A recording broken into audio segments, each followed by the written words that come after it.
El Colegio de Sinaloa presenta En Curso, una ventana a las actividades de El Colegio de Sinaloa. Trabajo, arte, ciencia, investigación, expresión. En Curso. Comenzamos.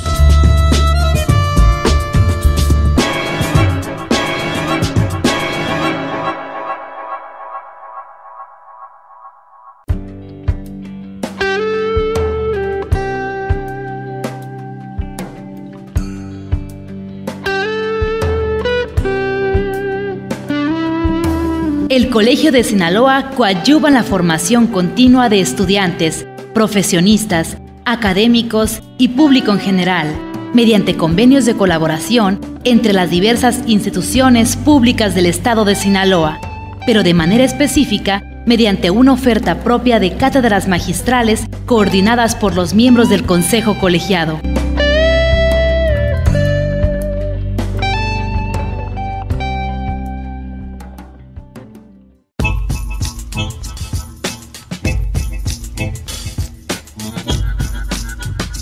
Hola, ¿qué tal, amigos radioescuchas? Yo soy Gerardo Osornio y en esta oportunidad, aquí en Curso, el programa de El Colegio de Sinaloa, le voy a presentar una entrevista con la doctora Gloria Villaclara Fatjó, quien nos visita para participar en el ciclo de conferencias con sede Ciencia y que en esta ocasión trae el tema Retos y oportunidades del recurso natural agua en México. Un tema verdaderamente interesante. El agua parece algo tan común que pareciera no tener la menor importancia, sin embargo es un recurso importantísimo para la vida humana y para el desarrollo social de cualquier país, de cualquier comunidad. Si la cuidamos, podemos seguir adelante. Si no la cuidamos, si escasea, empiezan los problemas y muy graves. Y el día de hoy tenemos una experta para que nos platique qué está sucediendo con el agua en México. Así es que vamos a escuchar aquí en Curso, el programa del Colegio de Sinaloa, a la doctora Gloria Villaclara Fatjó.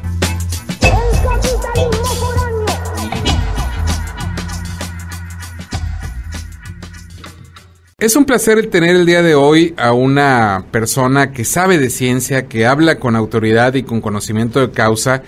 Pues hoy tenemos aquí en el estudio a la doctora Gloria Villaclara Fatjó, quien está presente en el Colegio de Sinaloa para participar en el ciclo de conferencias con sede Ciencia, con el tema Retos y oportunidades del recurso natural agua en México. Doctora, bienvenida, un verdadero placer platicar con usted. Gracias por la invitación. Doctora, yo quisiera que nos platicara un poco cómo plantea su conferencia, porque el agua para muchos quizás suena como algo cotidiano que está ahí al alcance, es cosa de abrir un grifo y está ahí. Pero el agua es vital, no podemos vivir sin ella, no podemos como sociedad funcionar cuando no existe y es costosísima llevarla a las ciudades y a muchos sitios y a veces se desperdicia. Platícanos un poco sobre su conferencia y luego entraré en algunas preguntas que creo el auditorio puede estar pensando ya. Claro que sí. Efectivamente, el agua la damos como un bien por hecho, además nos resulta barata, a pesar de todo el tratamiento que se le da para que sea potable y por lo tanto de utilidad doméstica, que es el uso que más claro tenemos cada uno de nosotros. Pero no solamente estos usos, tiene otros dos usos que son obvios y que en México son todavía más importantes, que entre ellos es el agrícola y el agropecuario, importante en Sinaloa, por ejemplo. En México, en promedio, alrededor del 90% del agua que se usa va precisamente a las cuestiones agrícolas y agropecuarias. Y una cantidad relativamente más pequeña se usa en el ámbito doméstico y en el ámbito industrial. Eso quiere decir que México requiere grandes cantidades de agua de buena calidad, que sea agua dulce y que permita hacer crecer los cultivos, etcétera, de manera que se necesita en un país que además no somos homogéneos en relación a la distribución de este recurso. Tenemos 2/3 partes del país, lo que es el centro y norte, en que hay una escasez de agua generalizada, en promedio se puede considerar escasez, mientras que en el sureste está en exceso y da problemas.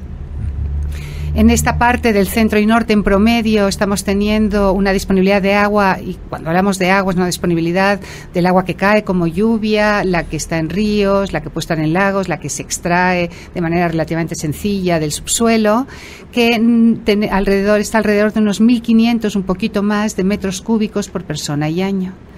y se considera que por debajo de 1.700 metros cúbicos por persona y año ya tenemos un problema de escasez, de estrés de agua. Por lo tanto, esto se revierte en el sureste. En el sureste tenemos más de 10.000 metros cúbicos por persona y año. En un lugar donde no hay tanta población, es una distribución mucho más pequeña de la población, más del 70% estamos en esta zona con falta de agua, y que además el desarrollo industrial, las actividades económicas tampoco están tan desarrollados. La aportación al Producto Interno Bruto es menor en el sureste, donde tenemos más agua, y mayor en esta zona donde falta el agua. Estas diferencias hacen que eventualmente tengamos problemas serios, y un ejemplo paradigmático, por supuesto, es el Valle de México, donde vive el 25% de la población del país, y sin embargo tenemos que bombear el recurso de zonas aledañas que están a menor altura para poder tenerlo, y a pesar de todo tenemos un problema de que cortan el agua en muchas colonias, y hay periodos que incluso generan movimientos locales de queja, y que cortan y hacen manifestaciones porque les han cortado el agua desde hace días incluso, y no alcanzan a tener el recurso. Sí es un problema para México, aunque en Sinaloa ustedes están un poco mejor por la ubicación y porque están cerca del nivel del mar y reciben recursos de los ríos que pasan por el estado. No es un problema tan acuciante, pero igualmente están en la zona donde en promedio hay esta escasez de agua. Doctora, ¿qué se está haciendo en México para cuidar el recurso? Yo supongo que no es nada más la conciencia de la ciudadanía de cuidar el recurso que está a su alcance, sino también los proyectos, las políticas públicas para cuidar el recurso, porque como bien decía usted hace rato, es costosísimo llevarlo de lugares muy lejanos, en el caso, por ejemplo, de la Ciudad de México, de un nivel más bajo en cuanto a altitud, bombearlo hacia el Valle de la Ciudad de México, que está a una altura muy considerable comparado con el resto del país. Claro. ¿Qué se está haciendo para cuidar este recurso desde esa perspectiva de las políticas públicas, no nada más el ciudadano? Fíjese que no solamente en México, sino a nivel mundial se está haciendo conciencia acerca de esta problemática. De hecho, se celebra el Día Mundial del Agua cada 22 de marzo, y uno de los puntos fundamentales que ya a nivel global se está manejando es la importancia muy básica de concientizar a los usuarios. Que los usuarios no solamente somos los ciudadanos, sí, claro, son también los industriales que usan el recurso para sus procesos productivos, son el gobierno en general, y por lo tanto hay programas en que se intenta concientizar, desde aquellos tan básicos de hace unos años que gota a gota el agua se agota, y no sé si lo recordamos, sí, claro, hasta programas que implica entender cómo nosotros, ya sea a nivel del ciudadano promedio o involucrado en alguna actividad productiva, estamos incidiendo no solamente en el consumo directo del agua, sino también en relación con aquella agua que consumimos indirectamente y que no vemos, que no nos damos cuenta. ¿Cuál es? Es aquella agua que se utiliza para generar algún producto o servicio. En la mañana les preguntaba a los muchachos que a quién les gustaban las manzanas, y bueno, pues muchos levantaron la mano, y entonces les dije, bueno, pues para una manzana se han gastado en promedio 3 cubetas de agua, es decir, 75 litros. Entonces también les pregunté, ¿y a quién les gusta la carne? ¿Quién se come 1 kilo o incluso más de carne de res a la semana? Pues más de los muchachos todavía levantaron la mano. Pues para cada kilo de carne que se genera de res, se ha tenido que invertir en los países donde hay más recursos hídricos 5.000 litros, pero puede ser que hasta 15.000 litros se invierta. Entonces, claro, y eso ocurre con la ropa que usamos, con los servicios que nos dan, la misma electricidad.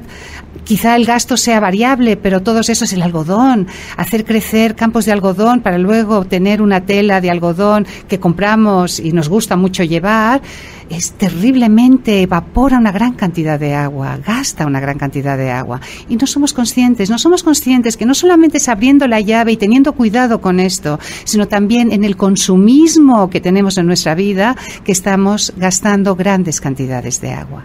En un país que en parte, si importamos productos, lo que estamos importando es precisamente agua que se ha gastado en otro lugar para poder tener ese producto, pero que muchos de nuestros productos y que exportamos hacia afuera es agua que se ha gastado acá y que la estamos mandando hacia afuera. Esto se le llama agua virtual, que es el agua que se emplea para producir un bien o servicio. Doctora, en el caso de la contaminación, cuando hablamos de ese tema, siempre pensamos en la contaminación del aire, pero también el agua se contamina. ¿Qué se está haciendo al respecto para cuidar nuestro recurso? En este caso, porque se ha acusado mucho a la industria, por ejemplo, que para producir también hay desechos que van a dar muchas veces a los ríos, a las lagunas, al mar, y que de alguna u otra manera pues también atrofian este círculo virtuoso que debiera ser el recurso del agua. ¿Qué está sucediendo al respecto? Efectivamente, la especie humana desde tiempos inmemoriales ha escogido cuerpos de agua, por un lado porque es la fuente, es el suministro que requieren, pero por otro lado, sobre todo cuando son ríos, porque se llevan los desechos que así mismo generan. Entonces ha sido muy fácil siempre pues verter aquellos desechos contaminantes, que pueden ser contaminantes industriales, pero también de tipo orgánico. Los domésticos son de tipo orgánico. Se está trabajando mucho por ejemplo, en los desechos que son de tipo orgánico, las aguas negras domésticas, en tratamientos de tipo natural. Típicamente estas aguas que todos estamos produciendo cada día pues tienen una alta cantidad de materia orgánica, por lo tanto poco oxígeno, por lo tanto también patógenos, y una primera fase podría ser un tratamiento físico de retirar las partículas más grandes, y luego hay diferentes tipos de tratamiento biológico que permite que haya una transformación de esta materia orgánica en nutrientes y biomasa, es decir, en principio si está bien llevado, por lo menos desaparecen los patógenos, aunque haya una transformación de una materia orgánica de desecho a una materia orgánica viva, pero ya es un primer paso. Esto es un tratamiento secundario. Si hay espacio suficiente, pueden ser estanques de estabilización. Si no, hay otros tratamientos que ocupan un espacio más reducido y que también son eficaces en esa transformación. Pero eso no es suficiente todavía. Se requiere un tratamiento adicional que ya es de tipo químico, que implica la precipitación, el retiro de la biomasa y la precipitación de los nutrientes, para que esto mismo no sea un efecto de eutroficación, es decir, de crecimiento incontrolado de organismos en los cuerpos de agua receptores. Y aquí mismo, la UNAM en Mazatlán, el doctor Páez es un ejemplo, pero también lo están trabajando otros, están haciendo estudios con sus estudiantes muy interesantes en que acoplan la producción de jitomate, por ejemplo, y de otros vegetales con la acuicultura. Es decir, esta agua de acuicultura que genera una agua que se tiene que estar recambiando rica en nutrientes puede servir para poder crecer estos nutrientes, lo que es un vegetal, en circuitos que son más o menos cerrados, es decir, que ahorran agua y además no generan este impacto.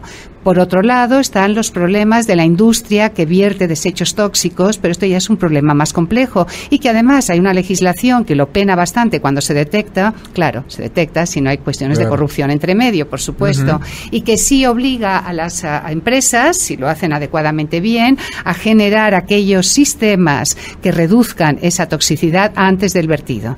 También es verdad que estos sistemas reducen el margen de ganancias, por lo tanto, si no hay una conciencia desarrollada por parte de los empresarios, o bien no está adecuadamente organizada la cuestión económica, pues puede resultar en que o no lo hacen bien, y pasan cosas como la siguiente, que de repente hay una descarga en la madrugada que es puntual, en un río, por ejemplo, y que puede ser que a la hora de que llegue algún posible inspector a revisar si ha habido un problema, pues ya no queden rastros químicos o físicos de esta descarga, pero sí lo detectamos de todas maneras, porque se ve afectada la comunidad de organismos autóctonos de esa zona y podemos ver que aquí ha habido un problema.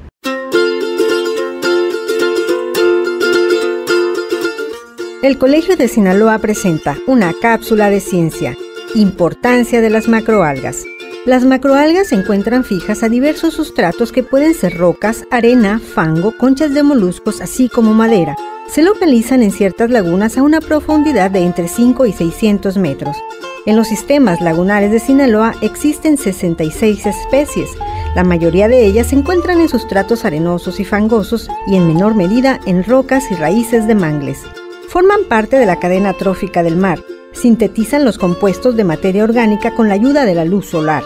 Producen antibióticos, hormonas y otras sustancias, por lo que son usadas como estimuladores de crecimiento para cultivos agrícolas. Su crecimiento ofrece alimento, oxígeno y refugio a multitud de seres vivos, y también pueden constituir alimento directo o indirecto del hombre y de animales domésticos. Además, pueden servir de lugar de desove y de refugio para muchos peces e invertebrados.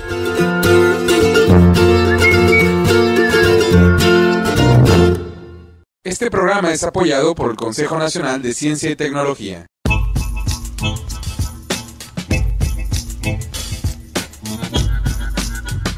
Les recuerdo a quienes nos sintonizan que este es el programa en curso, el programa de El Colegio de Sinaloa, una emisión semanal que desde hace alrededor de 2 décadas lleva para usted algunas de las actividades de El Colegio de Sinaloa a través de diversas radiodifusoras culturales del estado de Sinaloa.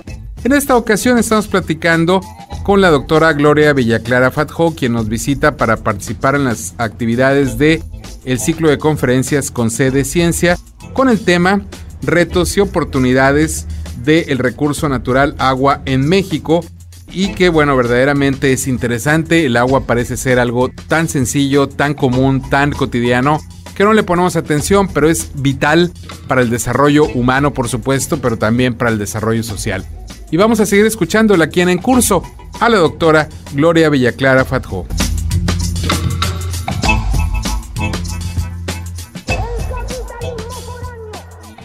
Doctora, en el caso del uso agrícola en Sinaloa hay una polémica desde hace mucho tiempo porque se acusa mucho al ciudadano de las zonas urbanas como Culiacán, Mazatlán, Los Mochis y otras de menor densidad poblacional de desperdiciar el recurso, pero también se acusa mucho, aunque con menos frecuencia, a las zonas agrícolas del desperdicio.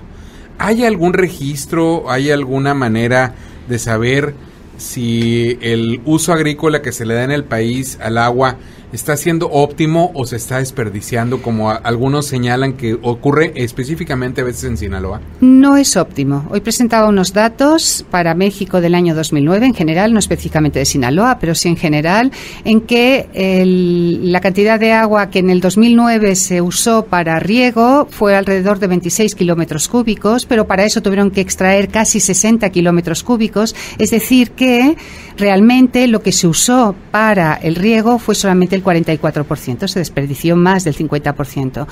Es verdad que hay muchos sistemas que no son óptimos y que podría hacerse un esfuerzo para mejorar que funcionen más adecuadamente. Pero también es verdad que vivimos en un país en que estamos en una zona tropical, pues aquí vemos las temperaturas como suben, luego en muchas partes es sísmico, por lo tanto las conducciones corren un mayor riesgo de romperse y de que hayan pérdidas de agua. Esto es una lucha continua y que no cesa y que tiene que estarse viendo. Por un lado hay escapes en estas conducciones, por otro el agua se evapora. El agua se evapora porque las condiciones son más cálidas que en otros lugares. Comparando con datos del 2007 en Inglaterra, que era justo la comparación que les hacía para entender qué es lo que estaba pasando en México, simplemente por las condiciones de origen, en Inglaterra requieren muchísima menos agua para irrigación porque casi cada día llueve, entonces para qué regar si cae el agua del cielo, por un lado, pero por otro, la que extraen, que es una cantidad muchísimo menor, es mucho más eficiente. Ellos la pueden utilizar con una eficiencia del 60% contra un 44% de nosotros. Entonces sí hay aspectos mejorables tecnológicamente, pero también hay aspectos del ambiente que van a representar una lucha continua porque implican que tiende a que sea menos óptimo el recurso. Doctora, cuando uno como ciudadano escucha los mensajes en los medios de comunicación de que hay que cuidar el agua, que no hay que desperdiciarla, que hay que optimizar el recurso en la medida de lo posible cuando las cosas como cotidianas como lavarse las manos, bañarse, etcétera, ocurren. Pero desde la perspectiva de la ciencia, ¿cuáles serían esas sugerencias más allá de esos simples hechos cotidianos de cerrar el grifo cuando está uno usando el agua y no está optimizando el recurso? Desde el punto de vista de los expertos, se trata de un problema complejo. Es decir, no solamente es cuestión técnica o científica de entender mejor y, por lo tanto, encontrar soluciones desde este punto de vista científico, que por supuesto es una vía. La otra es trabajar en grupos interdisciplinarios, porque ahora la ciencia sola tampoco se maneja. Tenemos que entender que estamos en una interfase de comunicación con la población. De hecho, si se puede hacer ciencia es porque la población, a través del gobierno, aporta para tener esta ciencia, claro, mayormente, y por lo tanto tenemos que combinarnos en estos estudios interdisciplinarios. Por un lado, entender la raíz del problema y buscar soluciones. Esto está en el ámbito de la ciencia. Mayormente pueden ser técnicas, pero por otro lado concientizar a la población. No puede dejarse de lado, no puede dejarse la ciencia, no puede soltar la mano de las cuestiones sociológicas. Claro. Y sí es necesario que todos los ciudadanos, todos incrementemos nuestra conciencia. ¿Cuántas veces hemos visto aquí en México, saliendo un poco del ámbito del agua, en la Ciudad de México, seguro que aquí, aquellos que van y tienen una basura, abren la ventanilla del coche y la tiran? Y bueno, ¿qué ocurre después? Llueve mucho, se atora y claro, dicen, es que esto lo dicen los gobernantes, los políticos, dicen que es nuestra culpa porque hemos tirado la basura en la calle y entonces los desagües se han tapado, etcétera. Pero es verdad, no tenemos conciencia de nuestro... Yo soy bióloga. Y los biólogos vemos nuestro entorno, podemos ser biólogos más moleculares o naturalistas, en mi caso soy más naturalista, y uno tiene que ver el entorno y tiene que buscar aquel aspecto que implique tener un mejor equilibrio. Quizá va en contra de la economía, no tenemos que ser tan consumistas. Claro. Tenemos que disminuir el consumo, tenemos que ser cuidadosos, no vamos a tirar nada a nuestro alrededor, no vamos a saber que esa agua que nos llega con tanta facilidad ha seguido un proceso muy complejo para que tenga la calidad suficiente y adecuada, y prácticamente no pagamos nada por ella porque nos resulta baratísima. Claro, como no nos cuesta y no nos duele el codo, pues la desperdiciamos, pero esta es la conciencia que tenemos que cambiar. Por lo tanto, tenemos que funcionar conjuntamente, de manera interdisciplinaria, los que trabajan las cuestiones técnicas y científicas con aquellos que hacen interacción o hacer nosotros mismos interacción con la ciudadanía. Doctora, pues un tema verdaderamente apasionante, quisiéramos seguir platicando con usted. Yo estoy preguntando lo que creo que alguien del auditorio o muchos en el auditorio pudieran tener en mente para preguntarle a una persona que sabe tanto de este tema, pero el tiempo se nos ha agotado. Pero yo dejo abierta la invitación para que en una próxima visita al Colegio de Sinaloa, que ojalá sea muy pronto, nos acompañe nuevamente, nos regale unos minutos para seguir platicando de este tema tan interesante y tan vital como la misma agua, para cuidarla, para entenderla y sobre todo pues para optimizar ese recurso que la tierra, la naturaleza nos da y que indudablemente es lo que ha creado la vida en este planeta. Doctora, muchas gracias. Al revés, les agradezco a ustedes por haber dado esta oportunidad de platicar acerca de este tema. Muchas gracias.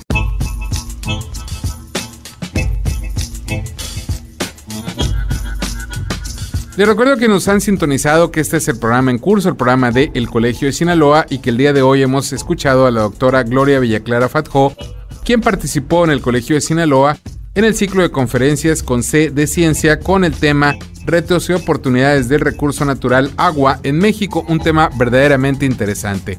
Nos vamos a despedir, queremos agradecer su atención a este programa, también para que participe le pedimos se sume a las diversas actividades de El Colegio de Sinaloa. Para obtener información de horarios y días precisos puede acudir en la ciudad de Culiacán en horas de oficina a la calle Antonio Rosales, 435 Poniente, código postal 80,000, o también llamar en horas de oficina a los teléfonos de la capital del estado sinaloense 716-1050 y 716-1046, ambos con LADA 667. Desde cualquier punto puede obtener información si envía un correo electrónico solicitándola a coldecin@yahoo.com.mx o entrando a la página de nuestra institución tecleando simplemente www.elcolegiodesinaloa.gov.mx. Si usted quiere volver a escuchar esta emisión y muchas más como esta, puede acceder a YouTube y teclear simplemente El Colegio de Sinaloa y va a obtener un menú amplísimo de alrededor de 100 emisiones como la que acaba de escuchar para que usted disponga de ellas cuando así lo desee. Yo soy Gerardo Sornio y esta fue una emisión más de En Curso, el programa de El Colegio de Sinaloa.